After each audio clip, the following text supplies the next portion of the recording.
అమృత్ కార్యక్రమంలో కేంద్ర ప్రభుత్వం ఇచ్చినటువంటి తెలంగాణ రాష్ట్రానికి నీటి కోసము తాగునీటి కోసం ఇచ్చినటువంటి 3,500 కోట్లలో అమృత్ కోసము 1,300 కోట్ల రూపాయలు మళ్ళీ ఇదే మెగా కంపెనీకి మీరు దారాదత్తం చేశారు. ఒకవేళ మీరు నిజంగా ఆయన మీద చర్యలు తీసుకొని ఆయన నిజంగానే బ్లాక్ లిస్ట్ చేసి ఉంటే ఈరోజు ఈ సంస్థ మీకు టెండర్లో పార్టిసిపేట్ చేసే అర్హత కూడా కోల్పోయి ఉండేది కదా. మళ్ళీ ఇదే సంస్థను మీరు ఎందుకు ఎంకరేజ్ చేస్తూ ఉన్నారు? అంతేకాదు ఈరోజు ఇంకొకటి మీ అందరికీ కూడా నేను కొత్త ఒక అంశాన్ని కూడా మీ దృష్టికి తీసుకొస్తా ఉన్నాను. ముఖ్యమంత్రి గారి స్వతంత్ర నియోజకవర్గమైనటువంటి కొడంగల్లో దాదాపు 4,500 కోట్ల రూపాయల్లో మొదటి దఫా 2,600 కోట్లు అనుకుంటాను మంజూరు చేశారు. మరి దాన్ని ఇప్పుడు మళ్ళీ మెగా సంస్థకి ఇవ్వడానికి ఒప్పందం అయినట్టుగా నాకు సమాచారం ఉన్నది. మెగా సంస్థతో పాటు ఒక మంత్రి గారి సంస్థ కూడా ఇస్తున్నట్టుగా నాకు సమాచారం ఉన్నది. సరే, ఇప్పుడు మెగా సంస్థకు మీరు ఇచ్చే ముందు ఇన్ని తప్పిదాలు జరిగినా ఎన్ని రకాలుగా నిర్మాణంలోనే కూలిపోతా ఉన్నా కూడా మీరు ఆ సంస్థ మీదనే ప్రేమ చూపిస్తూ అదే సంస్థకి మీరు మరి నిర్మాణ పనులు మళ్ళీ 1,300 కోట్ల రూపాయల నిర్మాణ పనులు ఇవ్వాలని చూస్తూ ఉన్నారు కదా. అలాంటి సంస్థకు ఇచ్చే ముందర కనీసం డిపిఆర్ ఉన్నదని అడుగుతున్నా. డీటెయిల్ ప్రాజెక్ట్ రిపోర్ట్ ఉంటే మీరు ఎందుకు పబ్లిక్ డొమైన్లో పెడతలేరని అడుగుతున్నా. ఒక డిపిఆర్ లేదు. సిడబ్ల్యూసి క్లియరెన్స్ ఉందని అడుగుతున్నా. సెంట్రల్ వాటర్ కమిషన్ క్లియరెన్స్ లేదు. సెంట్రల్ వాటర్ కమిషన్ క్లియరెన్స్ లేకుండా, సిడబ్ల్యూసి క్లియరెన్స్ లేకుండా ఎన్విరాన్మెంటల్ క్లియరెన్స్ లేదు. ఎన్విరాన్మెంటల్ క్లియరెన్స్ లేకుండా సిడబ్ల్యూసి క్లియరెన్స్ లేదు, ఎన్విరాన్మెంటల్ క్లియరెన్స్ లేదు, డీటెయిల్ ప్రాజెక్ట్ రిపోర్ట్ లేదు. కానీ ఈ సంస్థలకు మాత్రం కాంట్రాక్టులు 100,000 కోట్ల రూపాయల కాంట్రాక్టు దారాదత్తం చేస్తున్నారు. ఇవన్నీ కూడా విచిత్రంగా ఉన్నాయి. ఒక ప్రాజెక్టు నిర్మాణం జరగాలంటే ఫస్ట్ ఎన్విరాన్మెంటల్ క్లియరెన్స్, తర్వాత సిడబ్ల్యూసి క్లియరెన్స్ తీసుకున్న తర్వాత డీటెయిల్ ప్రాజెక్ట్ రిపోర్ట్ తయారు చేసిన తర్వాత పబ్లిక్ డొమైన్లో పెట్టిన తర్వాత టెండర్ ప్రాజెక్ట్ జరిగిన తర్వాత కదా గ్లోబల్ టెండర్స్కి వెళ్తే టెండర్లు జరుగుతాయి. ఇవేమీ లేకుండా కేవలం అత్తాస్తల్లుడు దానం చేసినట్లు, తల బిస్కెట్ పంచినట్లు ఇష్టానుసారంగా మనం ప్రజాస్వామ్యంలో ఉన్నామా? ఇంకెక్కడ ఉన్నాం? ప్రజాస్వామ్య పద్ధతిలో నడుస్తున్నాయా ఈ కాంట్రాక్టులు, ఈ టెండర్లు? ప్రజాస్వామ్యంలో జరుగుతున్నటువంటి పద్ధతి ఇదేనా అని అడుగుతున్నా. ప్రజాస్వామ్యంలో గతంలో ఎన్నడూ చూడని విధంగా ఈ ప్రభుత్వం ఇష్టానుసారంగా 1,000 కోట్ల రూపాయల ప్రజాధనం కేంద్ర ప్రభుత్వం పేదవాళ్ళ తాగునీటి కోసం ఇచ్చినటువంటి ధనాన్ని కూడా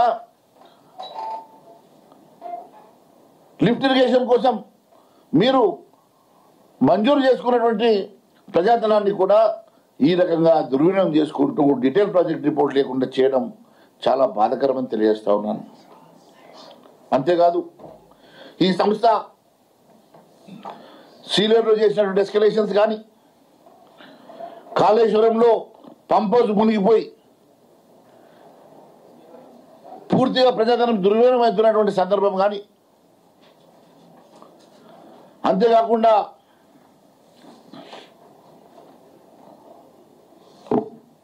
ఈ సంస్థ మొన్ననే కేరళలో కేంద్ర ప్రభుత్వం national highway authority of India ఈ సంస్థని షోకాజ్ నోటీస్ ఇచ్చింది. ఏమని ఇచ్చిందంటే కేరళలో 6 లేనింగ్ కోసం ఈయన టెండర్ వేసి దక్కించుకున్నటువంటి పనుల్లో as you are aware that number of reference and bad quality of works on the subject project sketch. The first incident happened at the project site was collapse of the deck slab of VUP at kilometer 72 plus 297. In this regard, the committee has constituted for carrying out investigation and found that the serious lapses from the end of the company. Design law, work law, అన్ని రకాలుగా లోపం ఉందని చెప్పేసి ఈ copies నేను మీకు ఇస్తున్నాను. National highway authority of India కేరళలో వీళ్ళు చేసినటువంటి సబ్ స్టాండర్డ్ వర్క్ కి కేంద్ర ప్రభుత్వ సంస్థ ఇచ్చినటువంటి షోకాజ్ నోటీస్ ఏంటంటే నువ్వు డిజైన్ ల్యాబ్సెస్ చెప్పినట్టుగా పని చేయకపోవడం వల్ల సబ్స్టాండర్డ్ చేయడం వల్ల స్లాబులు కూలిపోయి నువ్వు చేసిన వర్క్ అంతా కూడా సబ్స్టాండర్డ్గా ఉన్నది, పూర్తిగా నువ్వు సబ్స్టాండర్డ్ వర్క్ చేస్తూ ఉన్నావు అని చెప్పేసి షోకాజ్ నోటీస్ సర్వ్ చేసింది. మరి తప్పిదం జరిగినప్పుడు కేంద్ర ప్రభుత్వ సంస్థ ఈ రకంగా షోకాజ్ నోటీస్ ఇస్తూ ఉంటే ఈ రాష్ట్ర ప్రభుత్వం ఎందుకోసం షోకాజ్ నోటీస్ ఇవ్వడానికి భయపడుతూ ఉన్నది? తప్పిదాలు జరుగుతున్నప్పుడు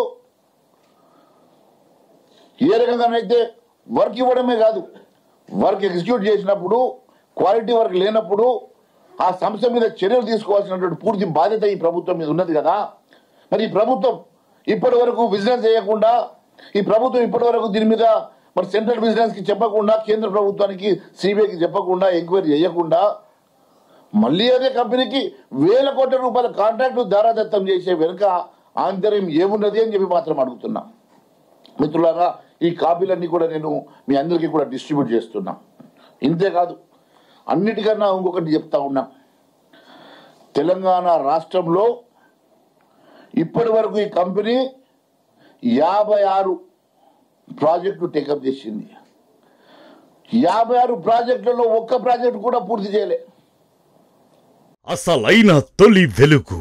ఫాలో వాట్సాప్ @తొలి వెలుగు official.